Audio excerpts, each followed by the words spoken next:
prayer. Lord, thanks for this day. Pray you'll bless our time together today and pray that you will help us avoid any further tech glitches today. In Jesus' name, amen. So just an explanation why we're a little bit late today. We're going to be late as usual anyway, but then there was something with the video feed wasn't getting through from my computer and everything was acting very strange and we had to do some people had to get down on the floor and find some things. So that's, it wasn't going to be me because I wouldn't be back up yet. So so here we go. Now I got to find my, excuse me. As we moved the podium around, my drink got moved all the way to the front. So today we're going to talk about extreme risk. I did not do a midweek update this past week, by the way. I was kind of busy. I don't know if I'll do one this week. I have at least 4 interviews that I'm doing. I'm also doing a little prophecy seminar at another church locally. I'm not going to announce that because they have limited space, so I don't want too many people to show up for that. So just pray that goes well. Some people not really that familiar with Bible prophecy, some very familiar with it, so we're just trying to give them a little prophecy 101 to think through. And this is a grid that I use: acceleration, convergence, logistics, understanding. So today I'm going to talk a little bit about, there's just a tremendous amount of things going on. I mean, as I kind of look at everything as it's going, I mean, we're really going down sort of warp speed in this tunnel. And I'm going to talk about extreme risk, mainly in the area of AI. So I'm going to do some stuff on AI, some stuff on politics, because I think they're very interrelated. I think they're very end times related. Again, I'll refer you to Revelation 13 and the mark of the beast technology and how that's coming about.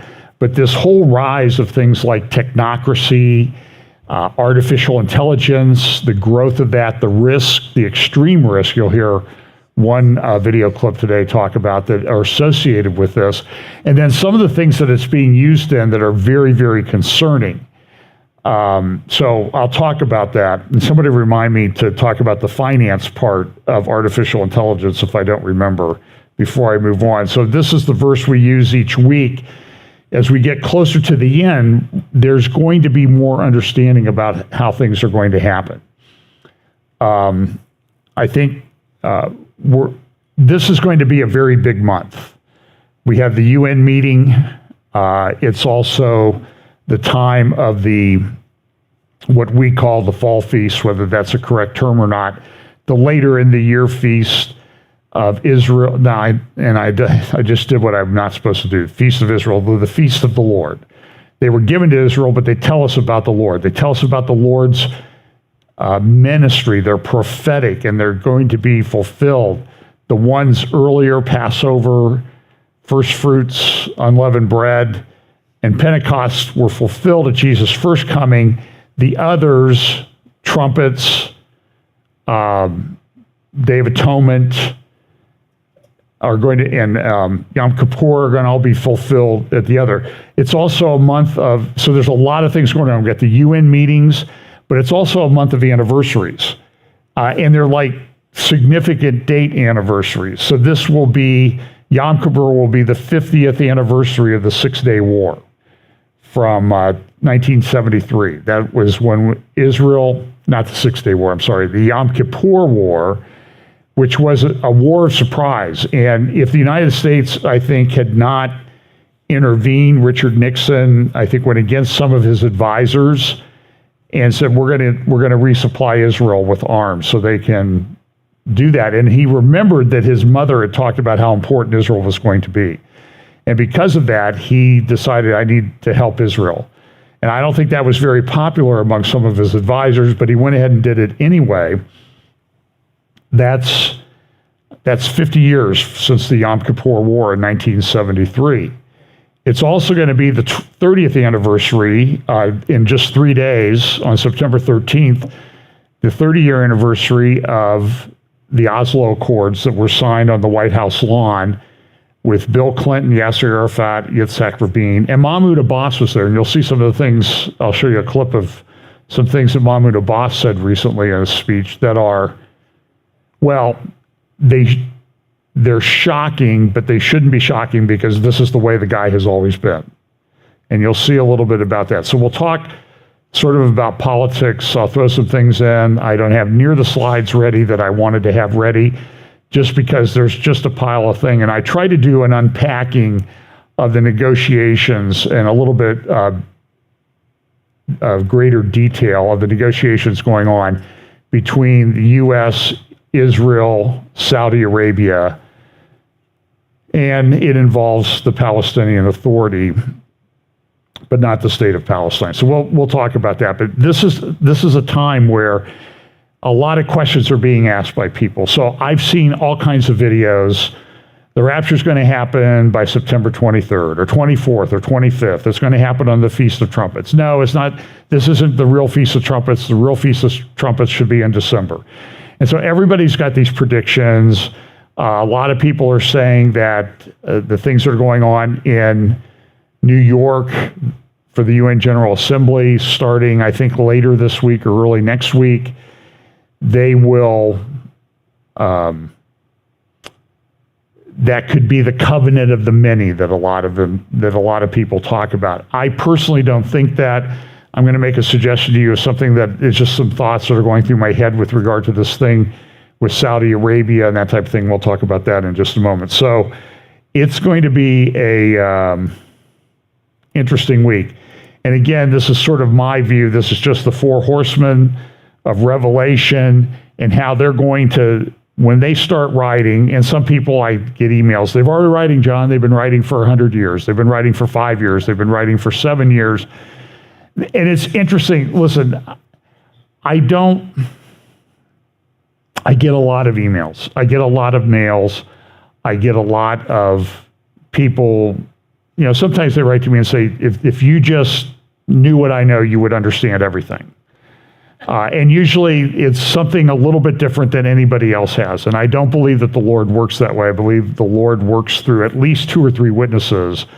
And if you're out there and you're the only one spouting something, then you need to instruct somebody else and see if they see the same thing. But I just think if you're just kind of a one-off, a lone wolf, I just think that that's kind of a dangerous place to be in. But these things are going to increase over time. They're going, whenever they start, or if they've started, they're going to be an increase. So, for example, the first horse says he goes forth conquering and to conquer. Well, what does that mean? Well, he goes forth conquering and to walk and to conquer. That's a process. It doesn't mean that he goes forth and he conquers. It's a process that happens over time. And I believe that it's going to increase. It will reach a peak at some point in this last period of human history. Same way with the red horse, black horse, and pale horse. Their effects aren't felt immediately.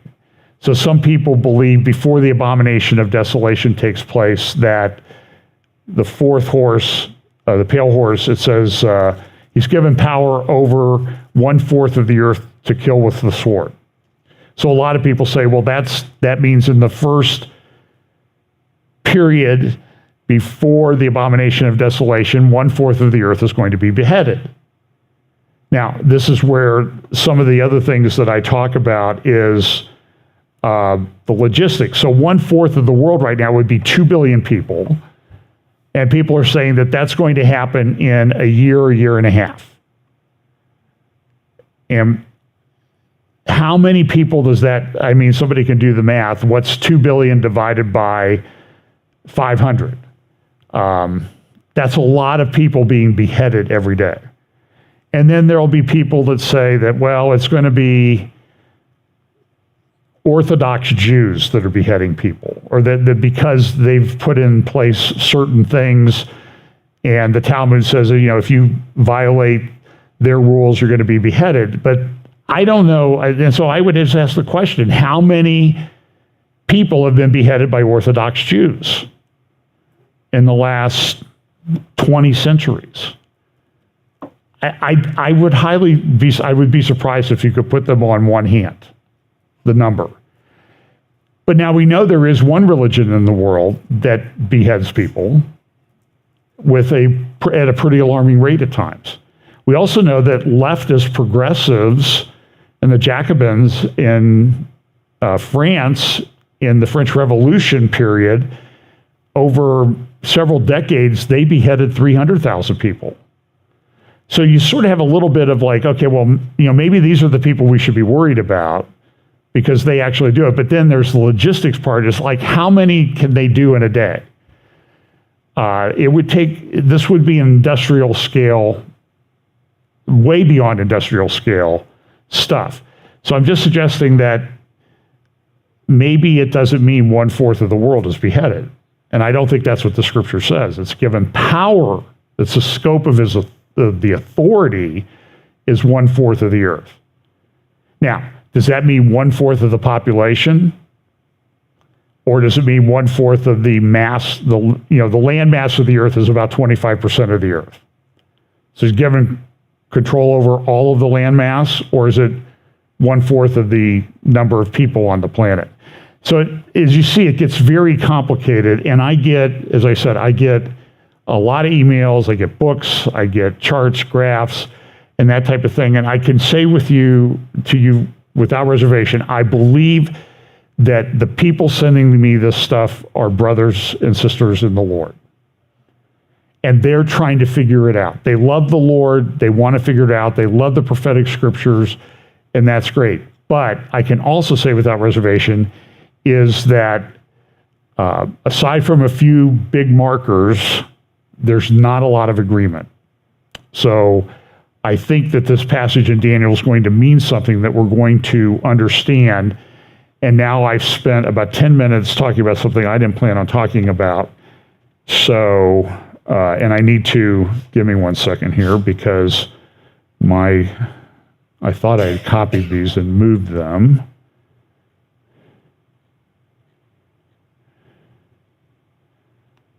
Not sure what happened here.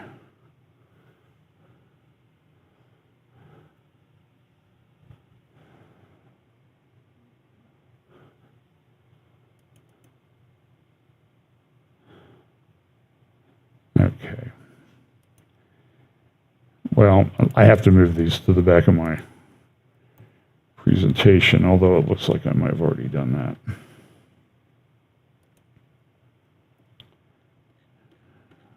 Is doing so well till I actually look things. So let's look at a few things. So one of the things that is of concern is what's going to happen with the economy. So here's an article from the Wall Street Journal the other day, I think Friday. In-person shopping keeps getting worse. And so what's happening is because of theft and shrinkage. Now, I had somebody at a conference come up to me and say they work for a big clothing chain, and I think the numbers I got, I may have a bad recollection, were somewhere around the shrinkage in a very large state in the United States were somewhere around 30 to 40%. That means the inventory that they put out, 30 to 40% of it never got paid. That's probably not a good business model that's going to work for a long time. I was also told that in Texas, however, the shrinkage rate has grown from like 6 or 7% to 9% in just the last year and a half in this one chain. And that's shocking. I mean, that's 10% of everything that goes on the shelves, walks out the door, and never gets paid for. So what are stores doing? Is the stores are locking things up. And if this doesn't work, they close down. So there's a guy that does these videos walking around San Francisco and Oakland, like down the major commercial streets, like Market Street in San Francisco, and he just did one this week on Oakland. And on Market Street in San Francisco, a video that was done about a month ago, from the Embarcadero all the way down to the convention center, it looked like 95% of the storefronts along the street, at least 95% of them were empty and for lease signs. Now, that's not a good business model. That's going to cause, when that destruction gets priced into the market by banks, having to redo loans and that type of thing. And because of the Charlie Vector thing that happened a few years ago, they have not had to do that. They've been kicking the can down the road. And eventually, they're going to have to price that into the market. And just, drive around anywhere. There's construction going on a lot of places. There's a lot of construction around here because we've got this big Intel plant and other tech things opening up. And we also have a good growth industry called state government here in Columbus. But I drove around some very affluent, upscale commercial developments in Dallas, and I saw 6, 7, 8-story buildings completely empty. And these in Dallas, by no means, the economy in Texas is great. But things have changed, but nobody's priced that. I can tell you, I did a lot of commercial real estate litigation, a lot of high-end commercial foreclosures in the last 15 years of my career. I'm telling you, the banks have pulled everything out of the foreclosure market, for the most part. Residential foreclosure, they'll go after you guys. But the big commercial things, because they involve so many dollars, they have not, on my observation, priced the demand destruction into the market. And when that happens, the economy could crater. We're seeing some of that happening right now in China. If you remember years ago with 60 Minutes and others, and I played clips of things in here about the ghost cities of China. I saw a recent video that some guys did on motorcycles driving around China. And mile after mile after mile, they're driving by these big cities built for 2-3 million people that are completely empty.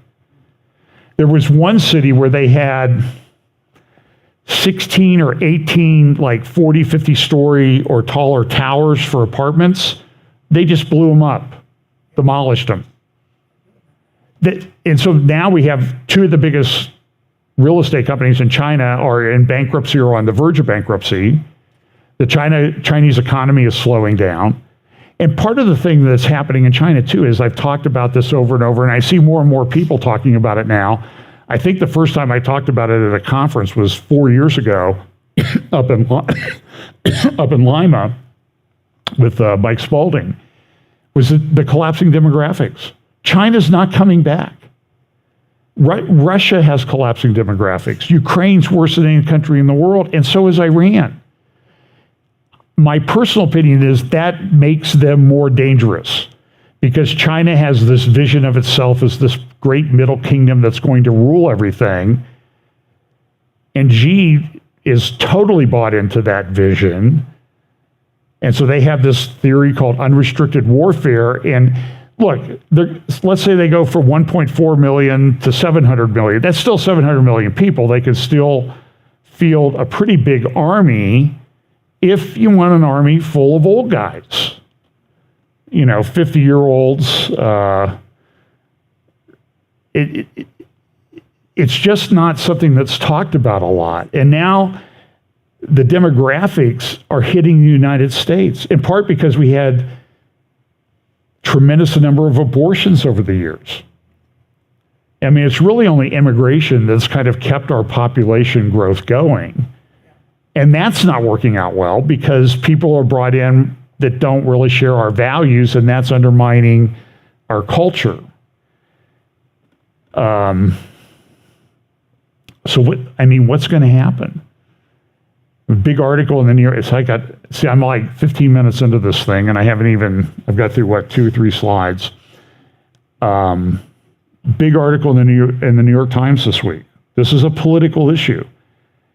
So the Supreme Court said Roe versus Wade was wrong, Casey versus Planned Parenthood was wrong, and the states can decide on abortion. So what have you seen in the press? Oh, those bad Republicans, they're shutting down abortion, nobody's getting an abortion. What did the New York Times report the other day? Huge article, front page. More abortions done since the Supreme Court made that ruling than in the year before. Even though a lot of states have restricted it, and the restrictions have been upheld in many cases. Why? Now you can get an abortion pill online, have it delivered to your house, like Amazon. And so that's become very prevalent. But it's going to be a huge issue this fall or next fall if there's an election. I'm not convinced that there is. In our culture, we're doing absolutely insane things. So California just enacted a new bill, and I'm going to show you a clip now that you'll see the bill on the right. And the bill says you are not allowed as a parent to question, do anything other than affirm your child's choice on gender. This is California. And they always say, well, you Republicans, you're so restrictive, you want to shut everything down. And then what do? They turn around and do this insane thing. Yeah, parents, you're not allowed to raise your kid. And there's fights all over in school boards about whether the school board is going to have to tell the parents that they're having the child change clothes at school and identify as another sex or no sex or whatever. Even though, by the way, they always file their statistics, they have male or female. They don't have it. They always count males or females, but they don't. It's insane. So here's the state legislature who sponsored this in California, this gender-affirming bill. Here's what she has to say.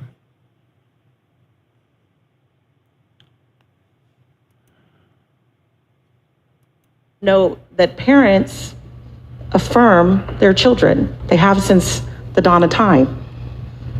Typically, it happens when their gender identity expression matches their biological gender. But what happens is when it doesn't, that's when the affirmation starts to wane, and that's what we're dealing with here. Although it's called the TGI bill, they're not mentioned anywhere in the law. What's mentioned in the law is the child's gender identity and expression and the parent's affirmation of that, whatever it is, because that is our duty as parents to affirm our children.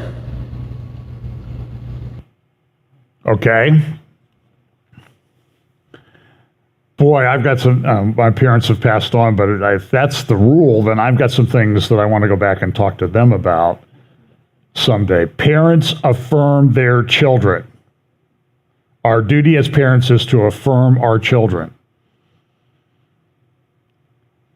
Do you understand what's going on here? Is a complete undermining of the family. A famous or infamous presidential candidate once said, takes a village to raise a child.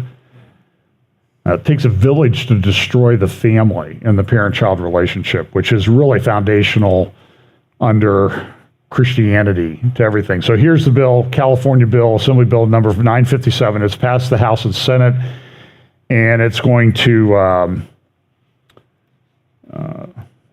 the guy who seems to be on his way back from filming a hair gel commercial, Gavin Newsom, it's going to, probably a good thing that he's going to, or a good idea that he's going to do this. So, a huge earthquake in Morocco, a couple thousand killed. Before that, I'll say this about Prigozhin. There's a huge mess going on about trying to get control of his assets, his empire, his streams of income. He was probably worth over $1 billion as he siphoned off things. So here's some pictures on the right-hand side. You know, you see like these are the police presence at his funeral in the upper right-hand corner. And then below that, you see some things in Niger where the Wagner Group is providing security for the people who did the coup there. On the right is the Central African Republic. And he controlled buildings, and he had his guys were pretty brutal fighters. So that's, and then we have this earthquake in Morocco. Right now, estimates are more than 2,000 dead. It was about a 6.8, but it's, sometimes it's not how high that number is, but how strong the earthquake is and how long it lasts. The epicenter here was south of Marrakesh.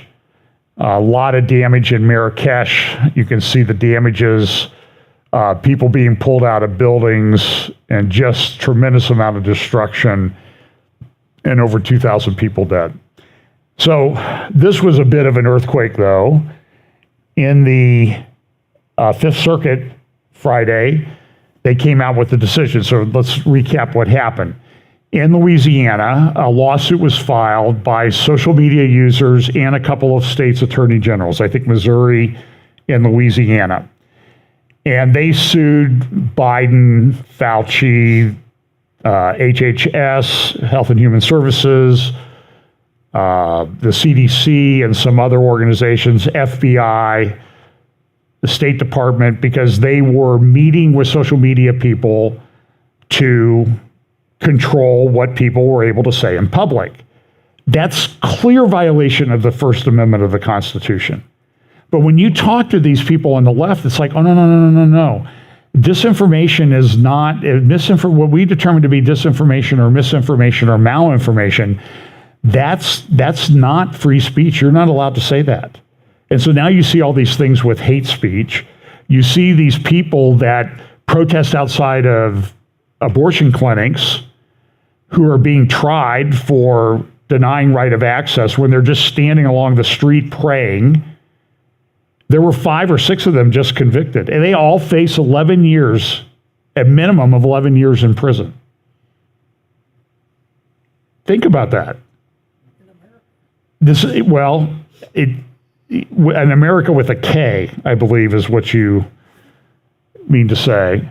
This is shocking. The speed with which it's happened. As I said in my talk at Texas, it happened gradually, then suddenly. Like, where did that come from? And all of a sudden it's here, and it's a problem.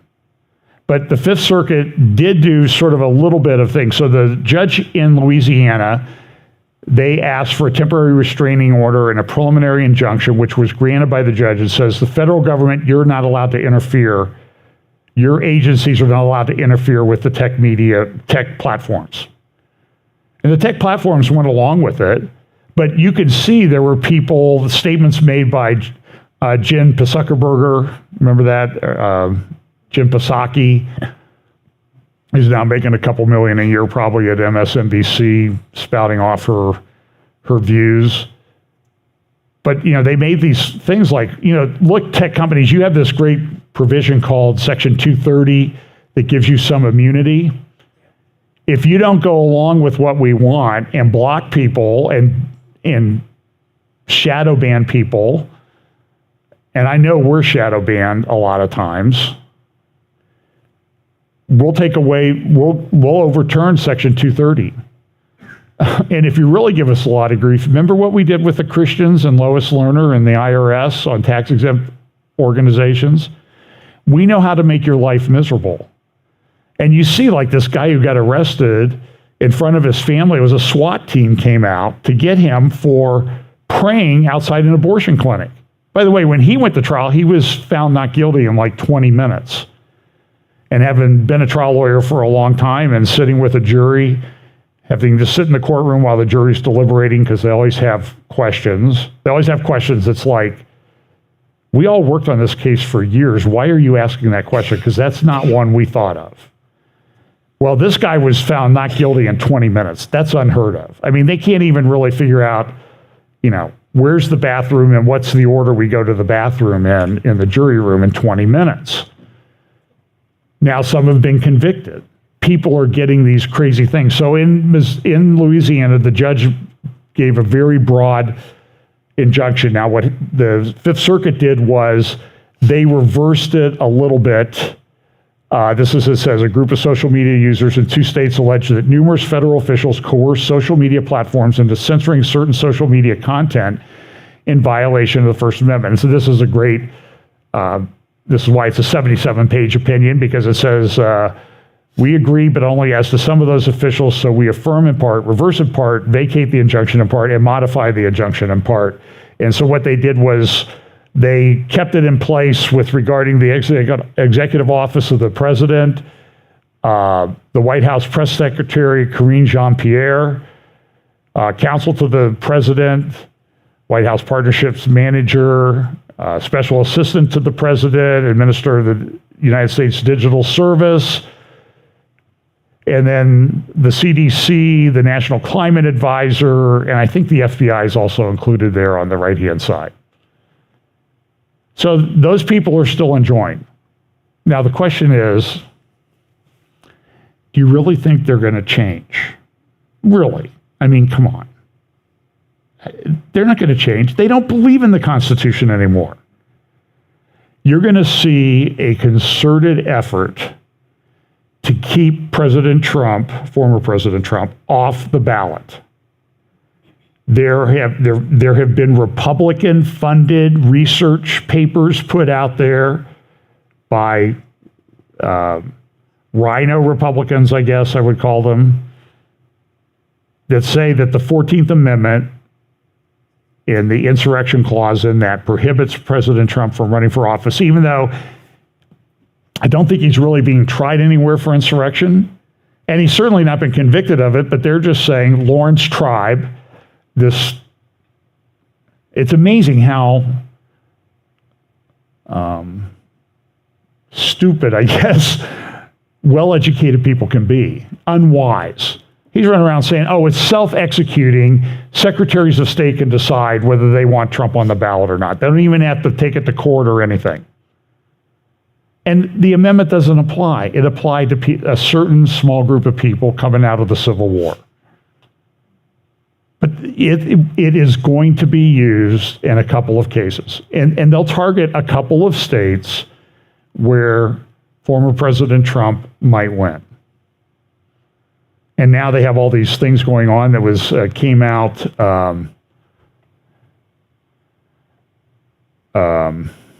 It came out yesterday that the state of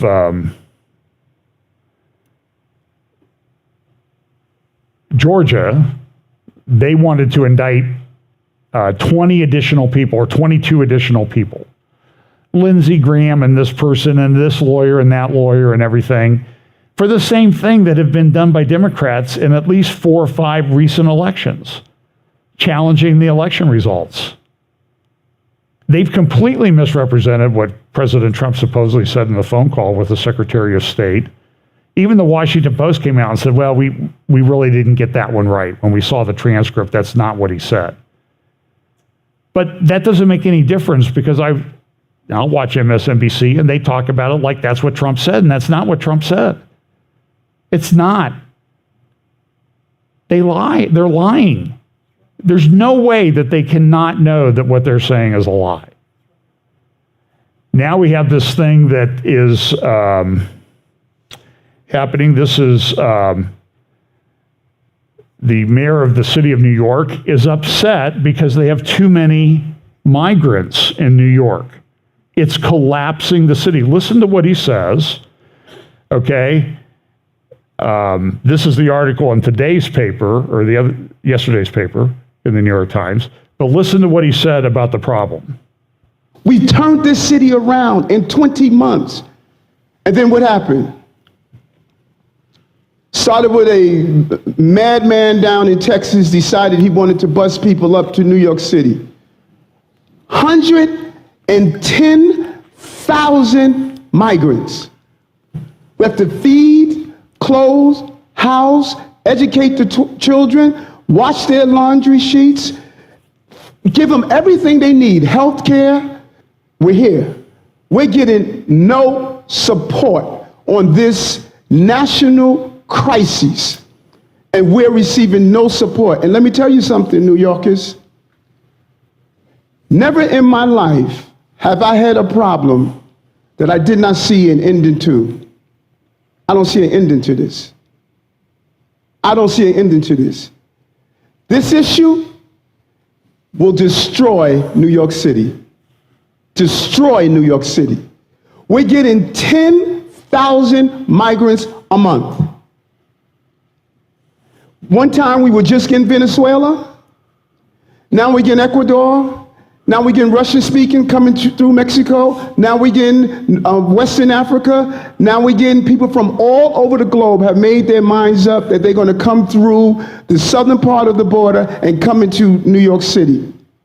And everyone is saying it's New York City's problem. Every community in this city is going to be in.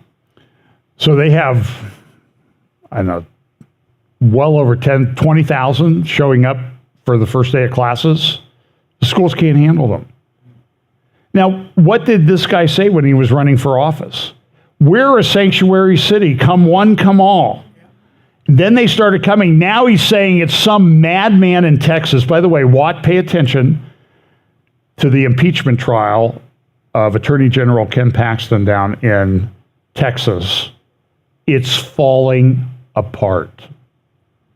They have no basis for this. This is an operation by people in the Republican Party to keep out certain other elements that they don't like. It's political war.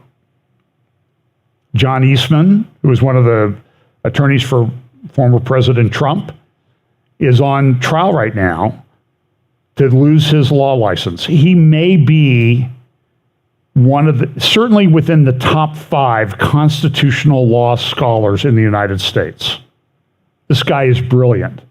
He is destroying the California bar people who are trying to take his license.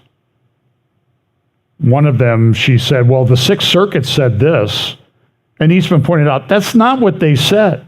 They said the exact opposite. In fact, what they said supports me. You're lying. And I believe she had to admit that she was. And this is happening over and over again. But they're trying to bankrupt him because he has to have an attorney. All of that costs money. All these people that were named in the Georgia indictment, they're going to spend over $1 million in legal fees. And listen, we love legal fees, okay, around my house, or did. But this is outrageous what they're doing. This is Jonathan Turley, who's no conservative, law professor at Georgetown. He comes out and he says, listen, this is end of the republic stuff that's happening here. This is lawfare. They're getting away with it. And right now, I think the only solution is for the House Republicans to say, no budget until you guys stop, and no money for your departments that are doing this. Now, do they have the constitutional strength to do that? I don't know. I have my doubts. But listen, but go back to this mayor. This is the New York Times. Look at what the quote says in the New York Times. He says, that was a madman down in Texas that caused all these problems. The New York Times comes out and says, but the reality is that the number of migrants offered free passage from Texas over the past year is a fraction of those who regularly make their way from the southern border to cities around the country. Oh. So, Mr. Mayor, I'll give you the benefit of the doubt. You're ignorant. Well, I probably shouldn't. You're lying. You're lying. This is a political game. Boston and Massachusetts, it's collapsing the government up there, cost-wise. And we're a sanctuary city. Martha's Vineyard, hey, we're a sanctuary city. We're a sanctuary island. Now, they thought they were pretty safe, right? Who's going to swim across the channel? Well, we'll get you a boat. We'll bring them to you. Well, don't do that. Hey, Obama's probably got some extra bedrooms in his, $25 million home on Martha's Vineyard. This is just insane. You're going to see a lot of this. There's a big dispute. This is from CNBC. About a week ago, food insecurity from Russia's war in Ukraine has triggered instability in vulnerable countries. That comes from the Department of National Intelligence report. Here's the thing that the jurors recommended 39 indictments instead of 18, so 21 additional indictments. That's Atlanta Journal-Constitution. The president's chief of staff tried to get the case moved to federal court, and that motion was denied, and that's being set for trial. They have like somewhere in the neighborhood of 12 million documents in that case. Now, listen, 12 million documents are not relevant to the charges. But I've been involved in these big cases. Let me tell you what the government does. I'll give you an example from a big case that I worked on. We had 39 million documents. They put them in a warehouse, the FBI warehouse down here. And then we said, well, we want what are the important documents. So they said, okay, here's a spreadsheet. We printed off the spreadsheet. It was 2,750 pages long with 25 to 50 documents listed on each page. So multiply 40 times 2,750. That's what we consider to be the important documents. And the FBI, I'm telling you, the FBI does this all the time. And I mean, this is 15 years ago. Then the FBI said, so if you want to, well, we want to see the documents. Okay, well, this document is in this box.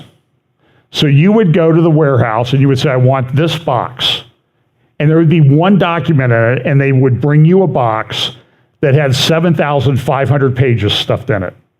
And all kinds, not in any kind of order, just thrown in the box. So you had to find 2,750 pages of needles in the haystack. And there might only, and that's what they said was the important stuff.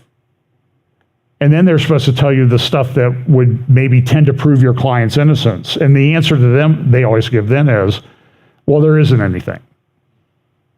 And there was, they knew it, and they get away with it. And your thing is a trial. So listen, Jonathan Turley wrote a great article, the Why Not Grand Jury, the Georgia Final Report should worry us all. And it should, because they want to come after everybody. Remember I'll call her the giggling grand jury foreman that they had the videos on Twitter, and she's like, well, we'd like to get him everybody, you know.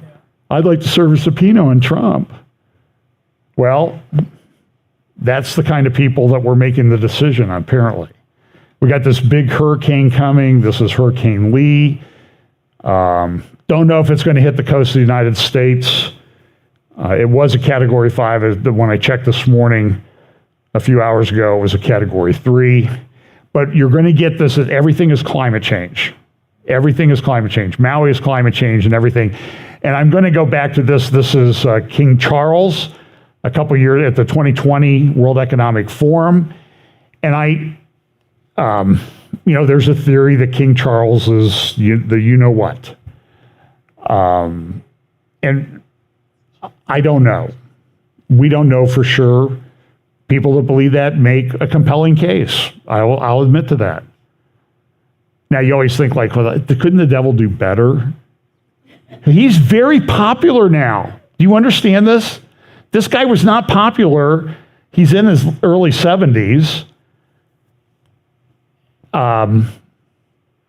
He wasn't popular. Now he is. What happened? How did that happen?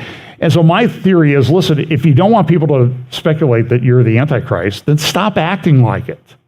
That's a pretty easy way. And so he's out there, he puts out this thing called the Terra Carta. Go look that up. Go read it. Go look at his speeches on that. And what people are, and it's like the climate change Magna Carta. The Magna Carta, one of the great documents of human history, that you can go to the British Museum. He says, well, I've got a better one, Terra Carta, for the whole earth. And then he goes to the World Economic Forum, and this is the imagery that they have. Remember the imagery of Yuval Harari and what looks like Jesus in the background? He's talking about humanity and what's human and that type of thing. And then King Charles goes, and it looks like they've got the Sustainable Development Goals crown on him. And there's a big meaning about this. And I mean, just the imagery. I mean, there are some that are even worse. We have this COP28 thing coming up. This is from their own website. And look at what they say. They do the word study. They got Dubai Conference, Planet, Environment. But along the left here, warming, development, warming, ecology, hope, parties, future, nature. And that's because that comes from their own documents that this is one of those the words that are used the most get the bigger font size. So this is what their own documents show that they're trying to do. They have a report card out that came out this week in advance of the International Panel on Climate Change, their synthesis report, and they go through and they say adverse impacts from human-caused climate change will continue to intensify. There's nothing we can do. So what are they doing? Go follow Dave Walsh Energy on Getter. He's also on War Room on occasion. They're destroying the power grids. They want everything to be electric. I still laugh. I saw this car in Colorado a few years ago when I was there speaking at a conference. Guy drives by in a Tesla, and the license plate is I emit 0. And I'm like, come on, man.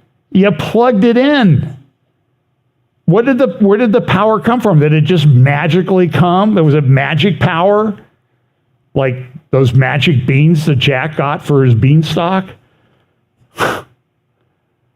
Insanity. And so, but there's a lot of problems. There's food problems, with the war in Ukraine. There's a lot, and they're making a big push to blame Putin for that. I might have a slide on that later on. And then they have the extent to which current and future generations will experience a hotter and different world depends on choices now and in the near term. So you don't have much chance to turn things around. And then you got this Maui thing. So I think they reduced the number of missing to 66 people now, just recently. There's too many questions that they have that are going on there for me. I just think something very strange is going on. There's a guy who does Hawaii real estate YouTube videos. You can follow him. He does a lot of things. I don't always agree with his conclusions, but seems like a decent guy. He's working with the churches. He's raised close to $1 million that he's given to different churches because they were slow walking the paperwork that he set to try to set up a 501c3. So the Hawaii government was slow walking a charitable organization that was trying to help people that had problems in Maui. Why? And another state official resigned. So, and look, this is from the Hawaii. I just pulled it off the Hawaii website. Their executive summary, the future we want for Hawaii. And what do they have? Aloha in the middle of the circle of all the sustainable development goals. Are you sure, John, that those are sustainable development goals? Well, yeah, I actually opened the document and I go into, they want smart, sustainable development. And then how are we doing? Affordable housing needs improvement. Economic prosperity, we're on the upward trend. Disaster management and resilience needs improvement. Boy, they nailed that one. They get an A for giving themselves an F on that. Mobility, upward trend, and there's the sustainable development goals that are related to smart, sustainable communities. Let's see here. This is a decision out of the New York Supreme Court. Now, don't be misled. The New York Supreme Court is the trial court in New York. It's not the highest court. It's actually the lowest of general jurisdiction trial courts. Because I went to a hearing once in the New York Supreme Court, and it was just a regular old trial judge. 5 New York cities who refused the you-know-what have now been said they are to be reinstated with back pay because they were improperly denied religious exemptions. There was a blanket religious exemption denial that was put in place, and the judge in New York has said, And this is happening in a lot of different places. So let me talk about AI for a few minutes. The rise of generative AI and the coming era of social media manipulation. This is a report by Rand. You can find it and download it. Just type in that title. This is pretty sobering stuff. They're trying to manipulate everything. And I'm not gonna try her name. She's from the Netherlands. This is her on Mark Stein talking about some of the things they want to do with banking. And this is all related to AI and social media and social credit and all this, central bank digital currencies and that type of thing.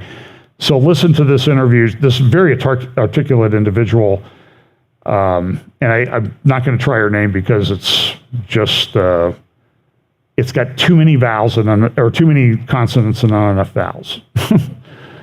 So here we go. The digital identity is not just a passport that you will have on your iPhone in a digital form. It entails just about everything the government would like to know about you. And yesterday in the Dutch media, we saw a perfect example of what it could entail in the near future. We had the CEO of one of the largest Dutch banks say, why don't we start with a personal carbon credit? Oh. A carbon wallet, she called it, actually. Yeah. So right in line with the plans that the World Economic Forum people have for us. And she said it in a way that was particularly funny. She said, well, if everyone gets an individual personal carbon credit, why don't we make it so that rich people who, for example, want to go on holiday a little too often can buy a personal carbon credit from other people who, for example, can't afford buying plane tickets or eating meat too often. So we can that way swap it out. Oh, so if Bill Gates or Leonardo DiCaprio's carbon footprint is getting a bit too big, then some peasant living in his hovel up country somewhere can sell his, and he can't afford to go to Saint-Tropez, but he'll be able to sell his carbon allowance to Leonardo DiCaprio so Leonardo can park his yacht in Saint-Tropez for a couple of extra days. Exactly right, that's it. So what will happen is the rich will get richer, the poor will get poorer, and they're saying it openly as if it's not a controversial thing at all. It's neo-feudalism, that's what it is. Die uitstootrechten verdelen en dat elk huishouden of elke burger een hoeveelheid uitstootrechten krijgt. Zodat we opgeteld niet meer uitstoten dan onze grens. Vervolgens kunnen we, het zit in een carbon wallet, kan je dat noemen. Kan je het bijkopen. Ja, en dan kan je, als ik wil vliegen, koop van iemand die niet gaat vliegen, omdat hij daar bijvoorbeeld geen geld voor heeft. Die verkoopt aan mij zijn carbon uitstootrechten en krijgt daardoor een beetje meer geld. Ja. Of diegene woont in een kleiner huurhuis en ik woon in een groot huis. Ik heb dus meer uitstootrechten nodig om mijn huis te verwarmen. En zo kunnen mensen met een smalle portemonnee ook iets verdienen aan. So, that's what they have planned. Bill Gates, I've read, wants to destroy at least 70, was it million trees? Because they emit carbon dioxide. Or do they take it, I don't know, they emit carbon. There's something he doesn't like about them. They can grind them up and make meat out of them, I think he's got a company he's invested in to do that. By the way, if Bill Gates called you up and invited you over for dinner, would you go? Knowing what no way. So this AI thing is a really big deal. I mean, these are some great graphics. And what they're doing in AI is they're digging into the basic biological structures of life. And if they can dig into them, and the concern is that pretty soon, anybody's going to be able to do it. So you'll be able to get some not so nice groups developing biological weapons. ChatGPT and that type of thing and they're having some financial issues. This is sometimes cover 2045. Remember that, when the year man becomes immortal? And there is a 2045 project. There's also a bunch of 2030 stuff. And this was The End of Humanity, a Time magazine cover a couple weeks ago. So here's a book, This Age of AI, that was written by Henry Kissinger, Eric Schmidt. Eric Schmidt is former CEO of Google. And they've also had a paper come out from DeepMind, which is one of the AI companies, talking about evaluation for extreme risk. I wanted to understand. So here's an interview that Eric Schmidt did with Fareed Zakaria about a week or two ago on GPS on CNN. Very interesting. Again, I wanted to understand what the next few years could bring for AI applications. Many people believe the computer will be able to recursively self-improve. In other words, it'll start to get better on its own. That's a very, very big change in history. Up until now, the tools that we as humans have built have been under our control. Maybe poorly, but they've been under our control. There is a point. Many people think that it will be within the next 4 to 5 years. Some people think sooner, some people later. I think maybe 5 years, where the system will be able to learn something new and act on it. This is called tool use.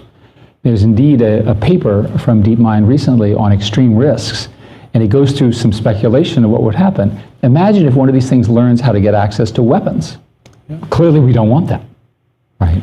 So the canonical example that people use when talking about the dangers of AI is you tell the machine to make paper clips, and it says sure, and it makes paper clips and runs out of material to make paper clips with, and then it starts turning other things. So anyway, so here's more an extreme risk. This is one of the charts in that OpenAI or OpenMind evaluation. Like, they're concerned about where it's going.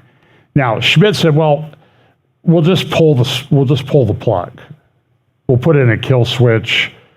So here's another part of the interview with Fareed Zakaria where he talks about some of the risk.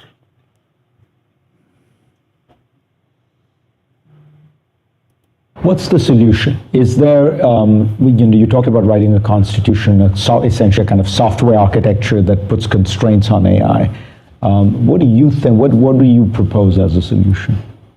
I am concerned about the extreme risk, that is, the extreme or existential risk of these. I'm concerned that they have polymathic capabilities that will allow somebody who does not have a PhD in biology and who's evil to do something that could really harm people. That's my primary concern. There are plenty of other things to complain about. The copyright issue, misinformation, the dog ate the homework kinds of problems. These are real people's problems that they're concerned about. But those are not extreme risks. They won't hurt 10,000, 20,000, 30,000 people. I think primarily the initial threats are in biology and cyber. Eventually, and of course misinformation and so forth, eventually we're going to have a situation where these systems do what is called stepwise refinement. So basically they can say, they can't do this now, they can say, here are the steps to build a recipe, here's the steps to solve a problem, here's the steps to build a bomb. At the point at which it can do steps, each step, it's doing a little bit of thinking. Not our kind of thinking, but its own, to choose the next step. That's the beginning of consciousness. At the point at which those steps are put together, you're going to have superintelligence. There's a scenario many people believe where once you have one superintelligence, it can find the others. And in that scenario, it can develop the ability to speak to itself in a language we can't understand. That is uncharted territory in humanity, and we need to prevent that. Do we have the ability to put into this constitution or software architecture essentially a kill switch? Or is the 2001 Space Odyssey scenario correct, which is that the computer will figure out a way to override the kill switch? You can always unplug them. So the standard joke is, at the end of the day, this thing's going to be doing whatever it's doing, and there's going to be a guard with a machine gun to protect the computer, and another guard who has only one function, which is to turn it off on command from the president. And that's probably the eventual state. There is good news before everyone gets too worried about this. The kind of damage that I'm talking about will be done by large teams and very large systems. There won't be very many of them. So my own view is that the militaries and national security around the world will be monitoring them. Today, if you launch a missile of any kind, a satellite or what have you, there's a process to... What's the solution? Is there... So I'm not sure that I'm really comfortable with the fact that it's just going to be large companies with large systems. And when you're the head of this company called Google, and what you're into and what you've done and what you're doing, that somehow the people in charge of that are going to back off. I'm not real comfortable with that. And I'm not real comfortable that when you co-authored a book One of the guys you co-authored it with was Henry Kissinger, who doesn't look like a guy who should get to the age of 100. It's a modern miracle. And I think, and he and his wife had now been married like over 50 years, I think. And they were like 50 when they got married. Or she was in the late 40s. She's still alive too, by the way. So it doesn't make any sense. So Deputy Secretary of Defense Kathleen Hicks did a big talk on AI and military the other day, unpacking the Replicator Initiative at the Defense News Conference. You can look that up on the U.S. Department of Defense website. This is kind of concerning. A breakthrough. Scientists in Israel grow human embryo models from stem cells. That doesn't seem like... Where's the kill switch? I'm serious. And this is who's announced it. What about other places where they haven't? And nobody's stopping it. Oh, we'll have the military people go in, Eric Schmidt says. Really? No. There seem to be, artificial intelligence seems to give bad actors a lot of avenues to go down. Now, this is a thing, I'm not going to play this. This is Dr. Robert Epstein testifying in front of a House committee in the state of Arizona. This guy is a liberal, classic liberal, would never, ever vote for somebody like Donald Trump. But he testified in front of Congress a couple years ago. And what he said was that the election in 2016 that was close really wasn't that close, was because Google had manipulated the search results. And he's developed some very well respected models.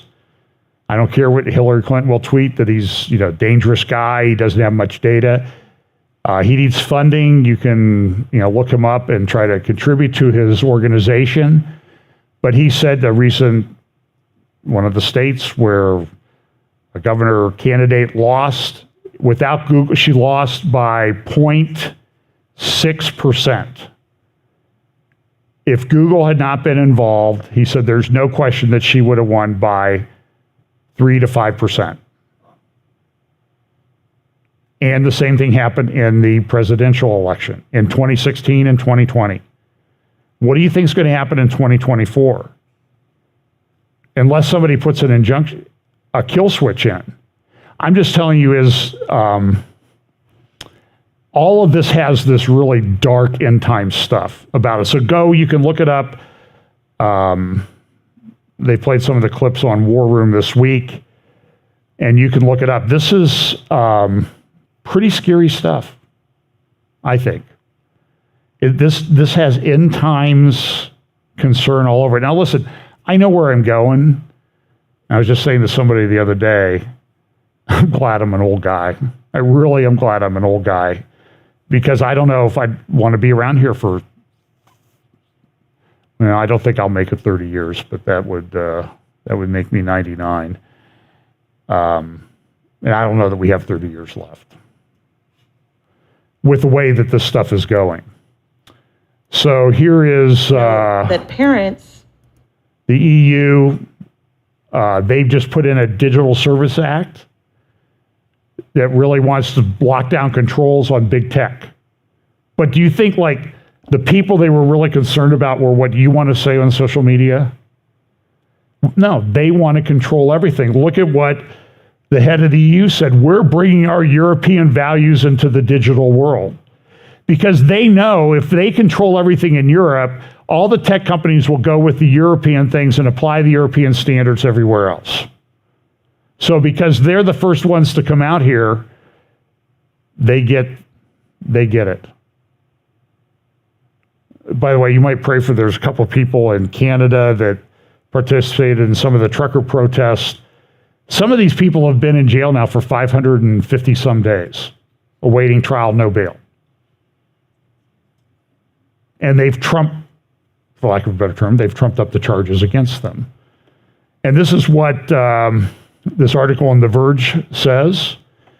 The internet just changed forever, but most people living in the United States don't even realize what happened. A draconian new law known as the Digital Services Act went into effect in the European Union on Friday, and it establishes an extremely strict regime of internet censorship that is far more authoritarian than anything we have ever seen before. Listen, this is the Verge this week gets the guest prophecy updater designation. Anything worse than we've ever seen before. Everywhere I'm looking this week, I'm seeing, like, if it's the climate change people or it's this person or that, everything is apocalyptic. And there might not be facts to back it up, but it's just the people think it's apocalyptic, and what are they going to do to support all of this stuff? From this point forward, The Verge says nothing will be the same. It is being reported that the Digital Services Act literally makes large tech companies legally accountable for the content posted to them. So what are they going to do? They're going to shut everything down that they don't agree with. Because the people we agree with would never sue us, but the people we don't agree with, we're getting immunity if we just shut everything down. So you need to pray about some things that I know that are going on in the background, and just pray that the funding and everything comes through, and the tech side and everything comes through, because there are people working on this, but I don't know how long things will stay on certain platforms. I don't know if this thing will be available tonight.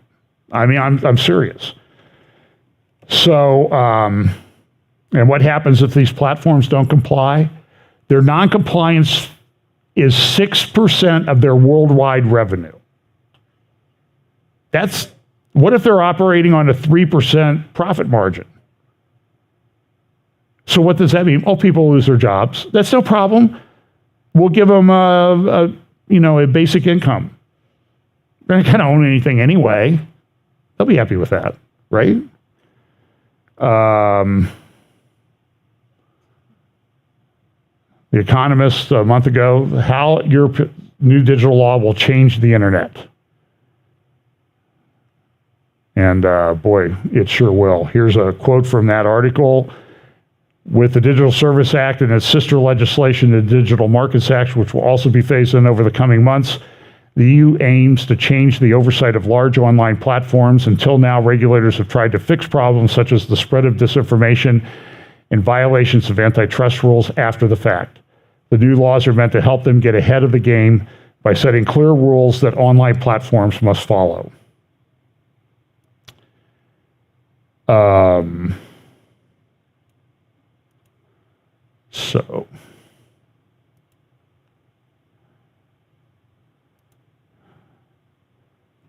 one of the Proud Boys got 22 years. He was in Baltimore on that particular date, at least 40 miles away. 22 years. Federal system, you have to serve 85% of your sentence. That means he's in jail for what, like 19 years? He's got little kids. I'm telling you, the level of cruelty that I'm seeing with regard to people you don't agree with politically by certain people in this country is shocking. It is absolutely shocking. And I will admit to you, it's frightening. Who's next? So Israel's got this big thing with judicial reform this week. One of the leaders of the opposition says that blood could be shed over this. There's a big hearing this week. Is the judicial reform that was enacted recently by the Knesset, the democratically elected Knesset, I might add? Listen, I know people don't like Netanyahu. I get it. I understand that, okay? But stop calling him a dictator because he's persuading the Knesset as organized to vote against you. And there's a huge demographic shift that's taking place in Israel. And what's happening is the minority, there was a lot of them were sort of socialist, left-wing that formed the country, and they're now older, and they're dying off, and the younger generation that's huge is largely more to the right. They don't like that. This is their last gasp. They see the country slipping away from them. And I'll have more about that. Now, there's this thing with the northern border of Israel. For example, they're trying, this is Al-Akbar, talking about this. I don't have a lot of time. Remember Amos Hochstein? I talked about him recently. He had gone to negotiate the border dispute over the gas fields in the Eastern Mediterranean. And when he did that, he said, we're not interested, we're not doing anything with the land border. Well, now this is from Al-Akbar, and they're saying, this is what they're talking about now. They're having secret meetings about that involving Amos Hochstein. And it involves parts of the Golan Heights. Here's an article from the Tablet. Highly recommend. Go look up this article, Brian, if you can find it and post it in the show notes. Tony Badrin's article in the Tablet magazine. Biden backdoors Israel and the UN, rescinding Trump's recognition of sovereignty over the Golan. Because what they did was they went in and they put in this resolution that they allowed to be enacted or put in place at the UN that called this area up around Tel Dan. Let's see, I see here on the left-hand side, Kiryat Shimona. So if you go up to the right along the red, that's in the area of where Tel Dan is, and there's a Lebanese town called Gajar, and this is Golan Heights area. It was taken back by Israel in the 67 war. If you ever go to Tel Dan, you can see exactly where all that happened. And now the UN put in a thing. Gallant was there, the defense secretary of Israel, defense minister, at the UN, and they allowed this resolution to go through that said occupied Sheba Farms, which is occupied Golan. That completely upends what Trump did when he recognized Israel's right to the Golan a couple years ago. So there's a lot of things going on. The Palestinians have given a list of everything they want to the Saudis.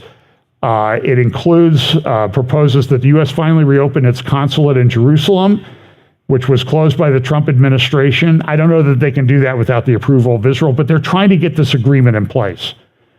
Now, Jake Sullivan says it's not close to being put in place, but we're going to keep working on it. They also want Saudi Arabia to open a consulate in Jerusalem. So everybody's running around doing all these talks. These are articles by Barak Ravid, and he writes at Axios, and somebody called him, Tony Badrin called him the stenographer for the Biden view of the world, or the Biden administration. He should call it the Biden administration. I'll have to write him an email and tell him that. Trump privately urged, and now they're going to Trump and saying, hey, we want you to support this deal with the Saudis. Why? Because they're afraid he'll get elected and he'll come in and he'll upend it like he did the Iranian thing.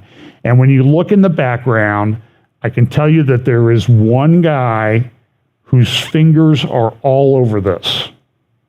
There's one guy whose fingers are all over the weaponization of the FBI. And he's the O in the Biden administration. He's not gone away. Even Senator Lindsey Graham told Axios that he has urged former President Trump to support the mega deal Biden is negotiating with Saudi Arabia, which would pave the way for a historic peace agreement between the kingdom and Israel. And then look at this is the other thing in this article from September 6th in Axios. Trump's son-in-law, Jared Kushner, the chief architect of the Abraham Accords, also urged the former president to support Biden's potential deal with Saudi Arabia, two sources with knowledge of the issue told Axios. Kushner is very close with Mohammed bin Salman, told Trump that such an agreement would be a vindication of his policy in the Middle East, the sources said. He's got a private equity fund here, and Lindsey Graham praised Jared Kushner's involvement. And this is a good article at Jerusalem Post by Herb Keenan, and it talks about all the things that happened in September. Oslo Accords, Yom Kippur, the Jewish High Holy Days. All of this converging at this time. And does that mean that this agreement's he says at the end of his article, he says, I don't know if this means that it's going to happen, but there certainly seems to be a lot of things converging. The UN meetings. Will this be part of whatever comes out of the UN this month? And then here's another one. This is UNESCO. Now, Israel's not part of that, but look what UNESCO did. Convention concerning the protection of the world cultural and natural heritage, and they had a list of sites, and look at what they had there. State Party, Palestine, Ancient Jericho, Tel El Sultan. There's no Palestine. There is no state that exists called Palestine. And that's a very important site to the Jewish people. They took it back, and there's been a narrative for a long time, and you can go there and find it out. So listen, I'll finish when I'm done. I won't be too long. I'll save some of this. Like I said, I have interviews this week, and I'll try to. I think I have enough material to get by. But I want you to think of this. So we know that there are all these wars of the end times. People argue about whether Psalm 83 is a war, or Isaiah 17 is a war, or whether it's been fulfilled or not. But I think you can make a very credible thing that, yeah, Psalm 83 is a war. It's a permanent condition. Isaiah 17 is something that's going to happen. The fact that something similar happened in the past doesn't mean it's not going to be recapitulated in greater, more specific detail in the future. That's the way Bible prophecy works, especially when we get to the end. The big final fulfillment comes, and it's like, oh, well, that sort of happened before. That's what a lot of people are going to say. And so you just got to be paying attention. But now there's this big push, and Saudi Arabia is making a push like they want to take control of the Temple Mount. And I heard somebody talking today, can't remember who it was. I think it was Winky Madad, former mayor of Shiloh. I think he was in the Knesset at one point, lives in Shiloh. And he said, listen, maybe Mohammed bin Salman, he's the new generation. The old generation wants to support Palestine at any cost. And Mohammed bin Salman does not seem to be there. Maybe he'll come in and say, listen, the mosque is here. This other building is not. Let's split it off and maybe let someplace up there they can build their temple, the Jews. The red heifers are getting close. Some of them, about 3 of them, are still eligible, I think. And that sacrifice would happen sometime between Passover and Pentecost next year. That's a pretty important factor. So now but let's say Mohammed bin Salman does that and says, yeah, we'll let them have control of this part of the Temple Mount. Under our control, what do you think is going to happen in large parts of the Muslim world? Well, when Trump moved the embassy, I've said this before, this is Yeni Safik. This is Erdogan's main mouthpiece. And what do they say? An urgent call to action. That's what that headline up there says regarding Kudus, is Jerusalem. And when that happened, on the website, Erdogan put up that map. Now, I've gone to a lot of Bible prophecy conferences, and everybody's got their Ezekiel 38, 39 maps. I'm telling you this. There's no better map that I've seen at a prophecy conference than what Erdogan had published in December 2017 in response to Trump just moving the embassy of the United States to the city of Jerusalem. And so now the question will be, what will he do if Saudi Arabia is behind this? And I'm just kind of thinking, there's in Daniel 11, it talks about the king of the north, king of the south, and I don't know that this plays into it. This is one of the things I'm processing through my little mind right now. But do you understand how this sets up like a potentially big conflict and war? Because Erdogan's not going to put it.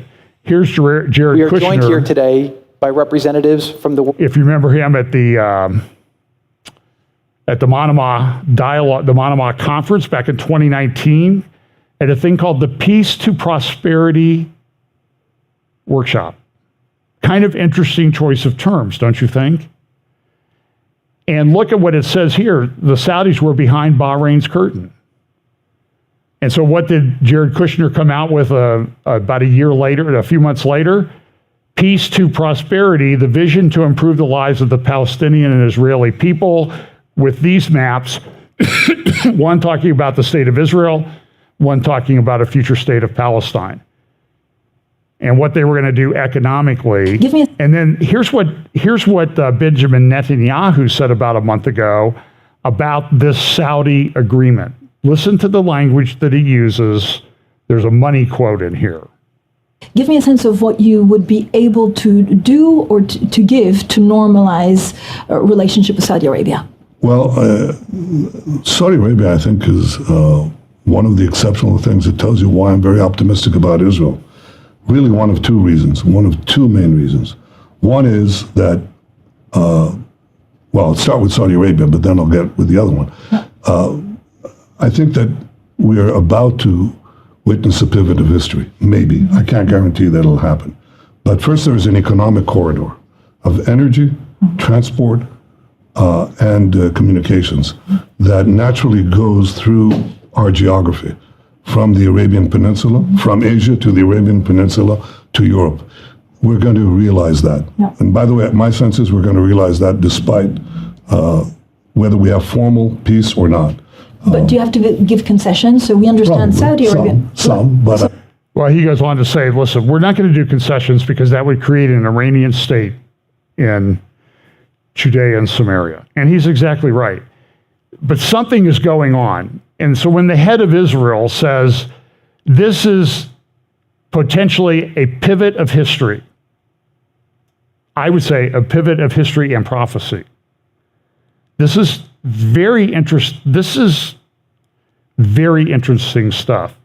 And so what happened was, this is a Sunni country, Bahrain, who wants the 67 lines. But what did they allow to have happen? There was a ceremony in Bahrain this week. Herzog and the Israeli foreign minister, Cohen, went to Bahrain, and this is what happened. Do you hear what's playing? The Israel national anthem in a Sunni-run country.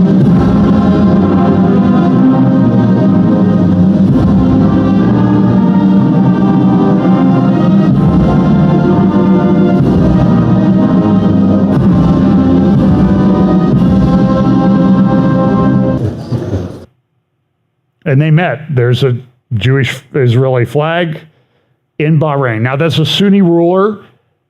Bahrain, they're having a lot of riots and demonstrations. It may be because of this, but they're largely Shiite. And so the Iranians don't like this. But this is happening, and this ought to blow your mind that this is happening. And Netanyahu talked about this, and I'll finish with this. The new Europe-India shipping corridor to link Israel and Saudi Arabia, discussed and I think approved this week at the G20 meeting where Biden was. And here's a tweet from Ambassador Michael Herzog that includes a nice little animated map of this corridor for trade. And where does it go right through? And it puts a Saudi-Israeli railway at the center of all of this. So anyway, I have a lot more things to talk about, but that's enough. I appreciate your patience. We're sorry we got a late start this morning. I'll be doing some interviews this week, Serpents and Doves, I think Curtis Reed on Thursday, David Fiorazzo, I'm not sure when it'll play. He's got a new show called Worldview Matters, I think, that's premiering tomorrow. And so I don't know if I'll be on Tuesday or Wednesday we're recording it on Tuesday. So pray for David in that, support him if you want in that endeavor as he starts a new platform. And I'll try to put up a midweek or cover some of this stuff in some of my interviews. I have way more.